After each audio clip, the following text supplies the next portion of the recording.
Hi friends, welcome to my YouTube channel Sanjay Academy. Today we learn about methods of environmental studies. आज हम लोग पर्यावरण शिक्षण की विधियों के बारे में पढ़ने वाले हैं।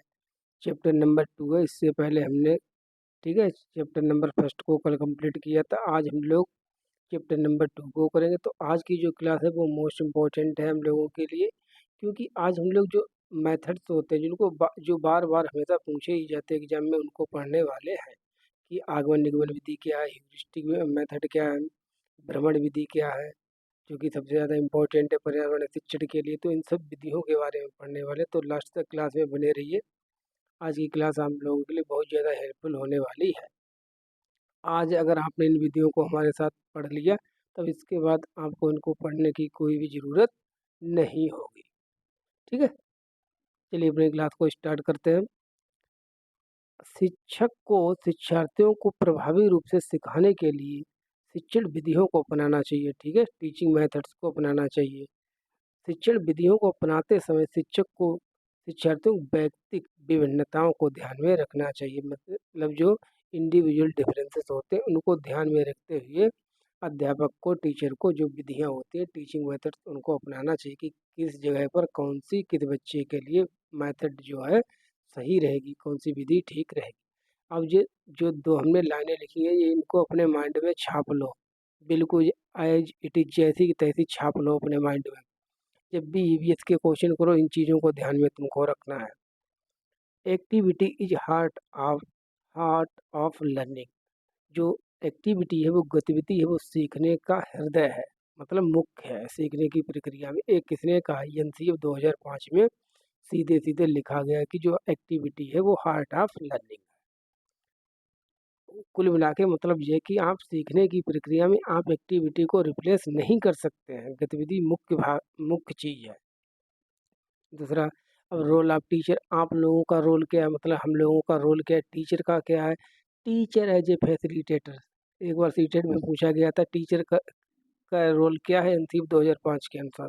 तो टीचर का जो रोल है एनसीएफ 2005 के अनुसार, teacher as a facilitator. Teacher एक सुविधा प्रदाता का काम करेगा, बच्चों को चीज़ों को प्रोवाइड करेगा, ठीक है, जिससे बच्चे अच्छी प्रकार से सीख पाए। फैसिलिटेट करेगा, ठीक है। तो इस लाइन को, इन दोनों पॉइंट्स को आपको ध्यान में रखना है। Teacher as a facilitator, activity is heart of learning. आप चलिए जंप करते हैं शिक्षण विधियों के ऊपर।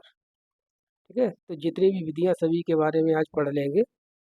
डोंट वरी अबाउट टाइम, आराम से पढ़ेंगे। अगर आज नहीं हो पाएगी तो सेकंड क्लास कर लेंगे। ठीक है, तो सबसे पहले हमारी शुरुआत होती है किंडरगार्टन विधि या बालो उद्यान शिक्षण विधि पद्धति। ठीक है, तो जो इस विधि को फ्रोबेल ने दिया था। फ्रोबेल जर्मनी के रहने वाले थे। ठीक है, तो जर्मन लैंग्वेज में जो किंडर वर्ड है, किंडर का मतलब होता है बच्चे, क्या, बच्चे। अब गार्टन, जर्मन में गार्टन का मतलब है गार्डन। गार्डन, गार्डन मीन्स बगीचा। तभी देखिए इसकी हिंदी क्या है, बालो उद्यान। बाल माने बालक और उद्यान माने उद्यान। ठीक है, बालो उद्यान शिक्षण पद्धति या किंडर गार्डन। तो इस विधि को किसने दिया था, तो किंडर गार्डन विधि को फ्रोबेल ने दिया था। अब इस विधि की मुख्य मुख्य पॉइंट्स क्या हैं। वैसे तो हमने सब कुछ टू द पॉइंट होकर बहुत मेहनत लगी इस कंटेंट को बनाने में, सब कुछ लिख ही दिया, लेकिन हम मेन मेन पॉइंट्स को समझ लेते हैं। तो किंडरगार्टन विधि को किसने दिया था, फ्रोबेल ने दिया था। ठीक है, इसमें खेल, आनंद और स्वतंत्रता का वातावरण होता है। इसमें पुस्तक का प्रावधान नहीं है, मोस्ट इम्पोर्टेंट, नोट डाउन कीजिए, इसमें पुस्तक का प्रावधान नहीं है। क्वेश्चन आएगा निम्नलिखित में से किस विधि में पुस्तक का प्रावधान नहीं है। किंडरगार्टन विधि, आगमन विधि, निगमन विधि, ह्यूरिस्टिक विधि। तो इसका आंसर क्या होगा, किंडरगार्टन विधि। ठीक है, शिक्षार्थी को डांटा फटकारा नहीं जाता, शिक्षार्थी स्वतः क्रिया द्वारा सीखते हैं, शिक्षार्थी गीतों, उपहारों और द्वारा सीखते हैं, मतलब उनको रिवार्ड्स वगैरह दे के सिखाया जाता है। जो प्ले स्कूल होते हैं, जो प्ले क्लासें चलती हैं हमने अपने यहाँ स्कूलों में, कि हमारा बच्चा प्ले में पढ़ रहा है इस टाइप से। ठीक है, तो जो प्ले का मतलब, जो प्ले की जो कॉन्सेप्ट है स्कूलों की, वो किंडरगार्टन मेथड पर ही बेस्ड है। और किंडरगार्टन मेथड को किसने दिया था, या फिर फ्रोवेल, फ्रोवेल ने दिया था। ये जर्मनी के रहने वाले थे, एक साइकोलॉजिस्ट थे। ठीक है, आई होप क्लियर हो गया होगा। बिल्कुल आराम से पढ़िए, धीरे धीरे, कोई जल्दबाजी नहीं। अब आ जाते हैं मॉन्टेसरी विधि, नाम से ही क्लियर है। इस विधि को मारिया मॉन्टेसरी ने दिया था। ये कहाँ की रहने वाली थी? ये इटली के रहने वाली थी। ठीक है, मारिया मॉन्टेसरी इटली की रहने वाली थी। यह 3 से 7 वर्ष के आयु वर्ग के शिक्षार्थियों के विशेष प्रकार की शिक्षा देने पर बल देती। मतलब जो इनका मेथड था, मारिया मॉन्टेसरी की जो विधि थी, इन्होंने बताया था स्पेशली छोटे बच्चों के लिए भी इनकी विधि थी। 3 से 7 वर्ष के बच्चों के लिए इस विधि में बालक स्वतंत्र रहेगा। देखिए, ठीक है, और स्वयं करके, लर्निंग बाय डूइंग, कर करके अपने आप से सीखेगा। इस विधि में जो बालक को शिक्षा दी जाएगी बेसिकली उसके सेंसेस के माध्यम से दी जाएगी, मतलब ज्ञानेंद्रियों के माध्यम से दी जाएगी। ठीक है, और मांसपेशियों को प्रशिक्षित किया जाएगा जिससे कि बच्चा सीख सके। तो मॉन्टेसरी विधि को किसने दिया था? डॉक्टर मारिया मॉन्टेसरी ने दिया था। इटली की रहने वाली थी और इसमें बच्चे जो होते स्वयं कर करके सीखते हैं। बस आपको इतना याद रखना है। चलिए अब हम चलते हैं मोस्ट इम्पोर्टेंट, सेकंड हमारा मेथड है प्रोजेक्ट विधि। ठीक है, इसको परियोजना विधि भी कहते हैं। तो सबसे पहला तो क्वेश्चन है, प्रोजेक्ट विधि विधि को दिया किसने था? इसके जन्मदाता कौन है? तो इसके जन्मदाता किलपैट्रिक। ऐसे निमोनिक्स बना लो, थोड़ी सी ट्रिक बना लो। प्रोजेक्ट है, का आया इसमें, का से किलपैट्रिक, आप भूलेंगे नहीं कभी। ट्रिक इसकी लिख लो। ठीक है, प्रोजेक्ट का, प्रोजेक्ट का से किलपैट्रिक। ठीक है, तो प्रोजेक्ट मेथड को किसने दिया था? किलपैट्रिक ने दिया था। इस विधि में बालक को कोई कार्य करने के लिए कहा जाता है। ठीक है, इस विधि के द्वारा शिक्षार्थी में योजना बनाना, मतलब प्लानिंग करना, उसको इम्प्लीमेंटेशन करना, क्रियान्वित करना, उसका मूल्यांकन करना आदि कौशलों का विकास होता है। परियोजना कार्य व्यक्तिगत या समूह कार्य में दिया जाता है। इसका मतलब ये है, या तो आपको मान ली 5-6 स्टूडेंट्स हैं ग्रुप में, स्टूडेंट्स को प्रोजेक्ट दे दिया किसी पर वर्क करने के लिए, या किसी को पर्सनल इंडिविजुअल को दे दिया। ठीक है, इसका मतलब ये है। तो किन किन चीज़ों पर आप प्रोजेक्ट बनवा सकते हैं बच्चों से? विभिन्न क्षेत्रों के भोजन हैं, ठीक है, फूड्स हैं, पहना ड्रेसेस हैं, फसलें हैं कि भाई भारत की फसलों के ऊपर एक प्रोजेक्ट बना के लाओ। ठीक है, कुछ लिख के लाओ। प्रदूषण के ऊपर बनाओ, मिट्टी के ऊपर बनाओ, कितने प्रकार की मिट्टी होती है, दलदली मिट्टी क्या है, चिकनी मिट्टी क्या है। तो ऐसे हिस्टोरिकल मोन्यूमेंट्स के ऊपर आप बना सकते हैं। आगरा का ताजमहल है, दिल्ली का लाल किला है। ठीक है, तो इन पर आप प्रोजेक्ट वर्क बच्चों को दे सकते हैं। तो प्रोजेक्ट मेथड को किसने दिया था? किलपैट्रिक। आप लोग बस हमारे साथ जुड़े रहिए, इसी प्रकार से पढ़ते रहिए, हम आपको इतने बार प्रैक्टिस करवा देंगे कि आपको बिल्कुल ऐसे ही लर्न हो जाएगा। ठीक है, चलिए सेकेंड हमारी है कहानी विधि, स्टोरी टेलिंग मेथड। नाम से ही क्लियर है, कहानी सुना सुना के बच्चों को जो है कंटेंट पढ़ाया जाता है।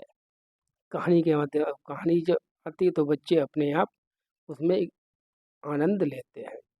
ये विधि अधिगम के लिए संदर्भ अनुसार वातावरण प्रदान करती है। इसका मतलब ये है, संदर्भ अनुसार मतलब किस संदर्भ में किस चीज़ को पढ़ाया जाना चाहिए। ठीक है, संदर्भ के अनुसार किस वर्ड का क्या मतलब होगा। तो आप बच्चों को कहानियों के माध्यम से, ठीक है, उनको मज़ा भी आ रहा है और कंटेंट भी उनको सिखा रहे हैं, बता रहे हैं, पढ़ा रहे हैं। और जो कहानियाँ आप सुनाएं वो उनके जो परिवेश है, ठीक है, इन्वायरमेंट है, उससे रिलेटेड ही बताएं, सुनाएं, जिन चीज़ों को उसने देखा हो। ठीक है, तो इस प्रकार की हम कहानियों से सुनाकर बच्चों को सिखा सकते हैं। और क्या है, इस विधि के द्वारा बच्चों में सृजनात्मकता, मतलब क्रिएटिविटी और सौंदर्य बोध का विकास होता है। कहानी के द्वारा सिखाने पर बच्चों में जिज्ञासा, ठीक है, क्यूरियोसिटी और रुचि का विकास होता है। आप कहानी के माध्यम से बच्चों को, ठीक है, बहुत कम टाइम में अच्छी से अच्छी चीज़ें सिखा सकते हैं। शायद आप डायरेक्ट सिखाएं तो वो ना सीखे, लेकिन आप कहानी के हिसाब से सिखाएंगे तो वो जल्दी ही सीख जाएगा। तो इसलिए स्टोरी टेलिंग मेथड का प्रयोग किया जाता है। नेक्स्ट वाली क्या है, मोस्ट इम्पोर्टेंट लिखाई भी है मैंने स्पेशल, क्रियात्मक विधि। ठीक है, लर्निंग बाय डूइंग, कर करके सीखो अपने आप से। यह विधि करके सीखने के सिद्धांत पर आधारित है, का से क्रियात्मक और का से करके। ठीक है, पर्यावरण की कक्षा में को गतिविधि आधारित रखने से शिक्षार्थियों का ज्ञान स्थायी हो जाता है, जैसे पढ़ने वाली चीज़ें हैं। इस विधि से शिक्षार्थियों में परस्पर क्रिया मतलब सोशल इंटरेक्शन वगैरह, अवलोकन ऑब्जर्वेशन, सहयोग कोऑपरेशन आदि कौशलों का विकास होता है। शिक्षार्थियों को उनकी रुचि के अनुसार, अब किसी को अगर काम देना है तो उसकी रुचि के अनुसार, उसके इंटरेस्ट के अनुसार कार्य देने का अवसर देना चाहिए, कार्य देना चाहिए क्रियात्मक विधि के अनुसार। निम्न गतिविधियाँ, अब आप क्रियात्मक विधि के माध्यम से बच्चों से बहुत प्रकार की क्रियाएं करवा सकते हैं, जैसे किसी का चार्ट बनवा लिया, किसी चीज़ का मॉडल बनवा लिया कि अच्छा इसका मॉडल बना के दिखाओ, आगरा के ताजमहल का मॉडल बना के दिखाओ, या चार्ट्स बनवा लिए हमने। तो ऐसी हम गतिविधियां करवा सकते हैं बच्चे, जिससे वो अपने आप करेंगे और सीख जाएंगे।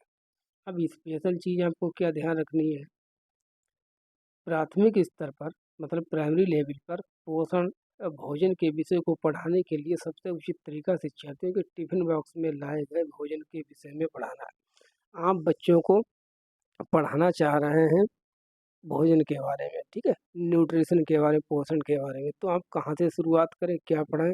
तो बच्चों को जो खाना लेके वो आए, उसी चीज़ को जिस दिन वो जिस चीज़ लेके आए उस चीज़ को एक्सप्लेन कर करके आप पढ़ाइए, उस चीज़ से आप शुरुआत कीजिए।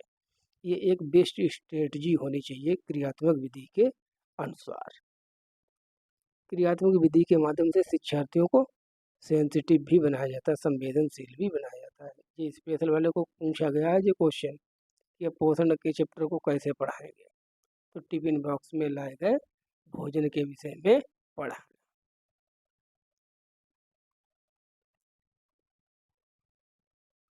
और क्या क्या कर सकते हैं, अच्छा उनसे पौधे लगवाना, उनकी देखभाल करवाना, जिससे क्या होगा उनमें एक संवेदनशीलता आ जाएगी पौधों के बारे में। ठीक है, इन्वायरमेंट से रिलेटेड। तो क्रियात्मक विधि से आप ऐसे एक्टिविटी करवा सकते हैं। Activities heart of learning as mentioned by NCF 2005। और कौन सी हमारी विधि है, चलिए अभी 13 मिनट हुए, हो जाएगा हमारा। सहयोगात्मक विधि या समुदाय विधि, ये क्या है, सहयोगात्मक या समुदाय विधि, कोऑपरेटिव मेथड। समुदाय विधि पर्यावरण अधिगम के लिए महत्वपूर्ण है, क्योंकि ये वास्तविक रियल लाइफ में सीखने के अवसर उपलब्ध कराती, बिल्कुल कम्युनिटी में जाकर, समाज में जाकर सीखने का हमको अवसर मिलता है। सामूहिक गतिविधि शिक्षार्थियों में सहयोगात्मक अधिगम को बढ़ावा देती है। इस विधि से उत्तरदायित्व की भावना, निर्णय लेने की क्षमता का विकास होता है। सामाजिक असमानताओं, सामाजिक कुरीतियों, प्रदूषण की समस्या आदि पर सामूहिक चर्चा का आयोजन किया जा सकता है। समूह चर्चा, समूह परियोजना इस आदि इस गतिविधि नाम से क्लियर है। सहयोगात्मक मतलब कोऑपरेटिव, समुदाय मिलजुल कर शिक्षार्थियों में लोकतांत्रिक भावना का विकास करना। अब ये है, जैसे मतलब कोऑपरेशन बच्चे कैसे सीखेंगे, सामाजिक असमानताएं जैसे सोशल डिस्क्रिमिनेशन है, अनटचेबिलिटी है, सामाजिक कुरीतियाँ क्या है, जातिवाद है, वर्ण व्यवस्था है, और डाउरी है, अल्कोहलिज्म है, प्रदूषण है, पॉल्यूशन है, ये तो बहुत ज़्यादा बड़ी प्रॉब्लम है। तो आप इन पर क्या डिस्कशन करके भी चीज़ों को आप आपस में बात कर सकते हैं, शेयर कर सकते हैं, जिससे क्या होगा आपके अंदर एक अपने इन्वायरमेंट के भी एक भावना का विकास होगा। तो एक इसके अनुसार, समुदाय के अनुसार, समुदाय विधि के अनुसार। अब आ जाइए, जिसको आप लिख लीजिए नोट डाउन कर करके, इसके सभी नाम मैंने लिख दिए हैं, इससे रिलेटेड जो भी इन्फॉर्मेशन वो मैंने लिख दी है, मोर देन सफिशिएंट है। खोज विधि करके आ जाए, अन्वेषण विधि करके आ जाए, अनुसंधान विधि करके आ जाए या ह्यूरिस्टिक विधि करके आ जाए, इन सभी का एक ही मतलब है। इसको किसने दिया था? प्रोफेसर आर्मस्ट्रांग ने दिया था। तो सबसे पहले तो आप इसका नाम ध्यान रखिए, ह्यूरिस्टिक या अनुसंधान विधि, अन्वेषण विधि या खोज विधि। ये विधि भी स्वयं करके सीखने के सिद्धांत पर आधारित है। लर्निंग बाय डूइंग, बच्चे जो है स्वयं से कार्य कर करके सीखें, इस पर ये आधारित है। कौन सी विधि? खोज विधि। नाम से ही खोज करना। इससे शिक्षार्थियों में वैज्ञानिक प्रवृत्ति, साइंटिफिक टेम्पर का विकास हो, मतलब जो बच्चे हैं वो साइंटिफिकली सोचें, साइंटिफिक उनके अंदर एक वैज्ञानिकता का विकास हो। ह्यूरिस्टिक विधि का मुख्य उद्देश्य यही है। इस विधि में शिक्षक मार्गदर्शन के रूप में, वो ऊपर ही पढ़ चुके हैं, टीचर का रोल क्या है? टीचर एज ए फैसिलिटेटर, शिक्षक एक मार्गदर्शक के रूप में काम करेगा। क्वेश्चन आया कि ह्यूरिस्टिक विधि के अनुसार टीचर का क्या रोल है? तो teacher as a facilitator, teacher एक गाइड करने वाले के रूप में काम करेगा। फायदा क्या है खोज विधि से? खोज विधि से शिक्षार्थी में आत्मविश्वास, आलोचनात्मक थिंकिंग, मतलब क्रिटिकल थिंकिंग और आत्मनिर्भरता का विकास होता है। खोज विधि के द्वारा निम्न गतिविधियों कराई जाए। आप खोज विधि में आप क्या क्या प्रोजेक्ट दे सकते हैं, क्या क्या बच्चा खोज कर सकता है। जैसे बच्चे से आपने कह दिया कोई काम करने के लिए कि जाओ बताओ कौन कौन सी चीज़ें पानी में डूब जाती हैं, कौन सी पानी नहीं डूबती हैं। तो उसने डाल डाल के देखा, अपने आप करके देखा, बिल्कुल ज़्यादा सीखेगा। हवा चीज़ों को कैसे गर्म कर देती है, ठीक है, कैसे ठंडा कर देती है। तो इन चीज़ों, अगर ये चीज़ें अगर बच्चा अपने आप करके सीखेगा तो उसके द्वारा सीखना हुआ ज़्यादा स्थायी भी होगा, उसके अंदर एक क्रिटिकल थिंकिंग की भी विकास होगा। ठीक है, इसे ही कहते हैं खोज विधि। किसने दी थी? प्रोफेसर आर्मस्ट्रांग ने दी थी। एक किस सिद्धांत पर आधारित है? ये स्वयं करके सीखने के सिद्धांत पर आधारित है। इसको ह्यूरिस्टिक विधि भी कहते हैं।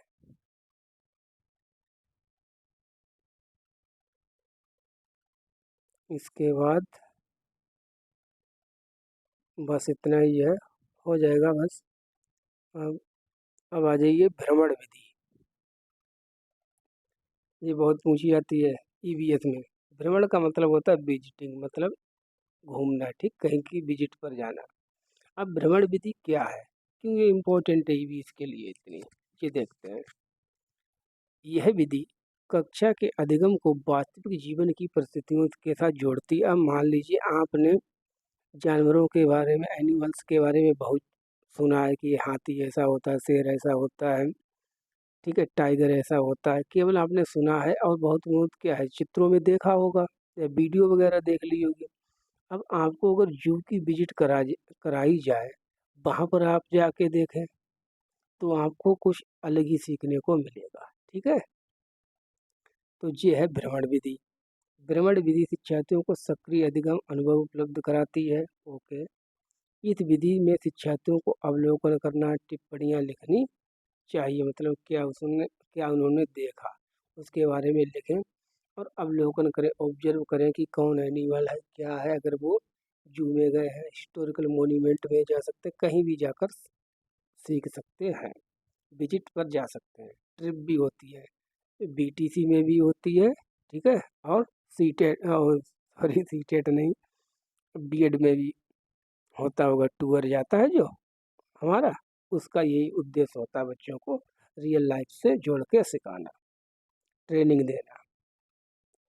आगे क्या है, शिक्षार्थियों के अपने साथ, हाँ ये लिख लो, यहाँ से क्वेश्चन आता है कि भ्रमण पर जाते समय आपको किन किन बातों का ध्यान रखना है। क्वेश्चन इसी प्रकार से आता है, ऑप्शन बना के। शिक्षार्थियों को अपने साथ बस्ता ले जाने की कोई ज़रूरत नहीं है, वहाँ पर कोई फॉर्मल पढ़ाई नहीं करनी है। शिक्षार्थियों को अपने साथ नोटबुक कोई रख ले, ड्राइंग पेपर रख लें, जिससे आप इस पर कोई ड्राइंग बना लें, अगर ज़रूरत हो तब ले जानी चाहिए, ताकि वे उसे देख कर नोट कर लें या चित्र बना लें। अगर कोई चीज़ ऐसी है जिसका उनको चित्र बनाना है तो वो उसका आराम से चित्र भी बना सकते हैं। तो ये चीज़ साथ में होनी चाहिए, ना कि पूरा बस्ता लिए घूम रहा है। अगर चिड़ियाघर जा रहे हैं तो जानवरों के लिए भोजन कभी ना ले जाएं। ठीक है, यहाँ पर आंसर आता है। अपने माइंड में सेट कर लिए, चिड़ियाघर में बच्चों के लिए आपको खाना नहीं ले जाना है, जानवरों के लिए बच्चों से मना कर देनी है। भ्रमण पर जाने से पहले जहाँ भी जाना उसके बारे में चर्चा कर लेनी चाहिए। वो सही बात है, अगर चिड़ियाघर में जा रहा है तो जानवरों के बारे में ऑलरेडी डिस्कशन कर लो। इस विधि से पौधों, जानवरों, प्रकृति, पहाड़ों, इमारतों आदि के विषय में सार्थक अधिगम कराया जा सकता है। किस विधि से? भ्रमण विधि से।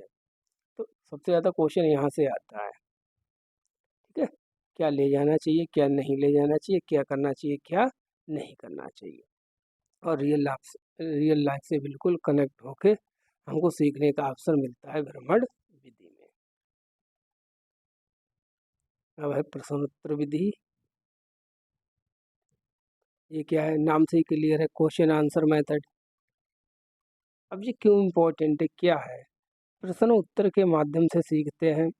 इस विधि में शिक्षक और विद्यार्थी एक दूसरे से मतलब रेसिप्रोकेट टू ईच अदर, एक दूसरे से क्वेश्चन पूछते हैं और आंसर देते हैं। पर्यावरण अध्ययन में प्रश्न ज़्यादा क्यों पूछने चाहिए, मतलब क्यों बच्चों को हमें प्रश्न पूछने के लिए उत्साहित करना चाहिए, प्रोत्साहित करने चाहिए, इसके पीछे कारण क्या है उसको जानने की बात करते हैं। देखिए, प्रश्न पूछने से होता क्या है, क्योंकि प्रश्न विद्यार्थियों में रुचि और उत्सुकता को उत्पन्न करते हैं। ठीक है, प्रश्नों से शिक्षार्थियों का आलोचनात्मक चिंतन मतलब क्रिटिकल थिंकिंग का विकास। क्रिटिकल थिंकिंग का मतलब होता है किसी चीज़ को जांच परख करना। जैसे हमने जो सीडीपी में पढ़ाया था तो मैंने आपको दिया था सब्जी लेने वाला एग्जाम्पल। ठीक है, सीडीपी में जब मैंने आपको पढ़ाया था। आलोचना चिंतन का मतलब जैसे आप सब्जी लेने गए, सब्जी वाले से अगर आपके आलोचनात्मक चिंतन नहीं तो उसने आपने पूछा कि सब्जी क्या अच्छी है, उसने कहा हाँ बहुत अच्छी है, ले जाइए, और जबकि वो अच्छी नहीं थी। अगर आपके अंदर आलोचनात्मक चिंतन है तो आप उसने कहा है कि अच्छी है, तब भी आपने उसको देख लिया कि हाँ भाई वास्तव में अच्छी है कि खराब है तो कितनी खराब है, अच्छी है तो कितनी अच्छी है। आपने सब चीज़ों को जांच परख कर डाली, उसका एनालिसिस कर डाला। इसे कहते हैं आलोचनात्मक चिंतन। किसी के कहे सुनी बातों पर सीधे बिलीव ना कर लेना। ठीक है, अपनी जांच परख करना, इसे कहते हैं आलोचनात्मक थिंकिंग। प्रश्न प्रकरण के अंदर संदर्भ अनुसार बनाने चाहिए। अच्छा, जिस टॉपिक से रिलेटेड होने चाहिए, जिस टॉपिक पर हम लोग चर्चा कर रहे हैं। प्रश्न पूछने से शिक्षार्थियों के अंदर मोटिवेशन आता है, मतलब प्रेरणा का विकास होता है। कल्पनाशील और चिंतनशील प्रश्न पूछने चाहिए। एक ऐसे प्रश्न, अब बच्चों को ऐसे बताओ क्या होगा अगर पेट्रोल खत्म हो जाए, कोयला ना रहे, तो क्या है तुम्हारे घर में आने वाली लाइट आएगी? नहीं आएगी। वनों का विनाश हो जाए, बिल्कुल वन ना रहे, तब क्या होगा भविष्य में? जल ना रहे, ठीक है, वाटर वाइप आउट हो जाए, बिल्कुल ना रहे, तब क्या होगा? तो इन क्वेश्चन से, इस टाइप के क्वेश्चनों से बच्चों में एक कल्पनाशीलता का विकास होगा, इससे उनकी चिंतनशील कौशल विकसित होगा। इसलिए क्वेश्चन पूछे जाने चाहिए, तो इनको आप नोट कर लीजिए। ठीक है, इसको कहते हैं प्रश्नोत्तरी विधि। और क्या होता है इस विधि में? प्रश्न पूछने का मतलब समझ लीजिए, इम्पोर्टेंट, यहाँ से क्वेश्चन आता है। प्रश्न पूछने का मुख्य उद्देश्य क्या है? मुख्य उद्देश्य शिक्षार्थियों को अपने विचार प्रकट करने का अवसर देना है। मतलब उनको विचारों को बोलने का मौका दो, उनकी भावनाओं को एक्सप्रेस करने का मौका दो। किनको? स्टूडेंट्स को। ठीक है, इसका उद्देश्य क्वेश्चन पूछने का ये होना चाहिए कि उनको अपने विचार प्रकट करने का अवसर देना, ना कि उनकी जानकारी को टेस्ट करना, वो अपने भावनाओं को, अपने विचारों को व्यक्त कर पाए। ये है प्रश्न पूछने का उद्देश्य, ना कि उनकी जानकारी की जांच करना। इसको क्वेश्चन 2-3 बार से रिलेटेड आया है, तो प्लीज कीप इन माइंड। अब एक और छोटी सी मेथड है हमारा, असाइनमेंट मेथड, दत्त कार्य विधि। ये भी बहुत पूछी जाती है। इस विधि में पूरे पाठ्यक्रम को छोटे छोटे भागों में बांट दिया जाता, मतलब वही असाइनमेंट मेथड। आपने किसी टॉपिक पर बच्चों को असाइनमेंट दे दिया, होमवर्क दे दिया। इस विधि में शिक्षार्थियों को निश्चित समय में टाइम बाउंड मैनर में किसी भी टास्क को जो है कंप्लीट करना रहता है कि हाँ भाई, अगर आपने कोई टॉपिक दे दिया कि हिस्टोरिकल मॉन्यूमेंट्स पर आपको असाइनमेंट दिया गया है इमारतों के ऊपर, और आपको 10 दिन में बनाना है, तो आपको उसको 10 दिन के अंदर कंप्लीट करना है। ये है असाइनमेंट मेथड। इस विधि का मुख्य उद्देश्य अधिगम के अवसर उपलब्ध कराना, वही बात है, सीखने के अवसर उपलब्ध कराना है असाइनमेंट मेथड का, जिससे आपको अगर एक चीज़ पर हमने दिया असाइनमेंट कि लाल किला के ऊपर, रेड फोर्ट के ऊपर, ठीक है, 2 पेज का असाइनमेंट बनाओ, तो 2 पेज को लिखने के लिए कम से कम आपको पढ़ना पड़ेगा। तो जो आप पढ़ेंगे वही इसका उद्देश्य है कि आप पढ़ें, आप चीज़ों को एक्सप्लोर करें, सीखें, इंगेज करें, एक्सप्लेन करें। ये है दत्तकार विधि का उद्देश्य। इस विधि में इस विधि में शिक्षक जो होता है पर्सनल स्टूडेंट पर भी ध्यान दे सकता है। सभी का असाइनमेंट इंडिविजुअल होके चेक करे कि किसने असाइनमेंट किया, किसने नहीं किया, किसने कितना अच्छी प्रकार से किया। अब आ जाइए हमेशा पूछी जाने वाली ये विधियाँ सभी टॉपिक के लिए इम्पोर्टेंट है, चाहे आपकी CDP हो, हिंदी हो, इंग्लिश हो, कहीं पर भी आ जाए। तो ये मत समझना कि केवल आज ये इसमें पढ़ रहे हो EVS में, तो ये सभी के लिए ये विधियाँ सेम रहेंगी। ठीक है, तो इनको अगर आज आपने सीख लिया फिर आपको सीखने की ज़रूरत नहीं है। और वैसे अभी तो हम लोग शुरुआत है, अभी इतनी बार इनको पढ़ेंगे कि बिल्कुल आपके माइंड में आ जाएंगी। आगमन विधि क्या है? आशय आगमन।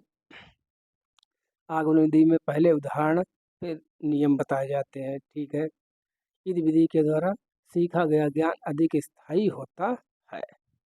इस विधि में अब इसमें किन किन शिक्षण सूत्रों का प्रयोग होता है, ये बात ध्यान रखिए। 5 शिक्षण सूत्रों का प्रयोग होता है, वो मैंने लिख दिए हैं। एक ये भी है, ठीक है, नहीं तो कोई 4 संख्या तो 4 की है। अगर पूछा जाए कि ये किसका उदाहरण है, विशिष्ट से सामान्य की ओर, इसी ही कहते हैं उदाहरण से नियम की ओर, मूर्त से अमूर्त की ओर, ज्ञात से अज्ञात की ओर, स्थूल से सूक्ष्म। स्थूल का मतलब होता है कंक्रीट, ठीक है, कंक्रीट। कंक्रीट का मतलब बड़ी चीज़ें जो हमारे आसपास हैं, जिनको हम देख सकते हैं, छू सकते हैं। स्थूल से सूक्ष्म कहो या मूर्त से अमूर्त कहो, लगभग एक ही बात है। अब सूक्ष्म का मतलब होता है अब्स्ट्रैक्ट, जो हमारे माइंड में है। तो आगमन विधि में किस प्रकार से सिखाया जाए, तो आगमन विधि से बच्चों को सिखाने के लिए सबसे पहले उदाहरण दिए जाते हैं, बाद में नियम बताए जाते हैं, और इन शिक्षण सूत्रों का प्रयोग करते हैं। अब निगमन विधि क्या है? निगमन विधि आगमन विधि की कर दो जस्ट अपोजिट, बिल्कुल उल्टी है निगमन विधि। ना से निगमन ना से नियम, ऐसे ध्यान रखिए। पहले आपको नियम बताए जाएंगे, ऐसे बना लिया करो, ना से नियम। तो सबसे पहले वो कौन सी विधि जिसमें नियम बताए जाते हैं, बाद में उदाहरण दिए जाएंगे? निगमन विधि, डिडक्टिव मेथड। आगमन को कहते हैं इंडक्टिव, इसको कहते हैं डिडक्टिव। ठीक है, डिडक्टिव मेथड। ये आगमन विधि की विपरीत विधि है, पहले नियम बताए जाते हैं, बाद में उदाहरण दिए जाते हैं। ठीक है, इस विधि में निम्न शिक्षण सूत्रों का प्रयोग होता है। इसमें भी वही शिक्षण सूत्र, बस उल्टे हो जाएंगे।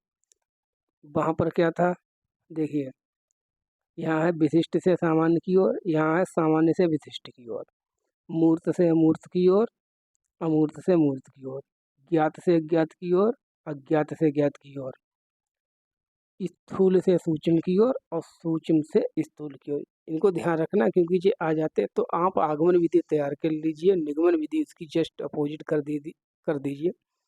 क्वेश्चन ऐसे आता है कि निम्नलिखित में से किस शिक्षण सूत्र का प्रयोग आगमन विधि में किया जाता है? अज्ञात से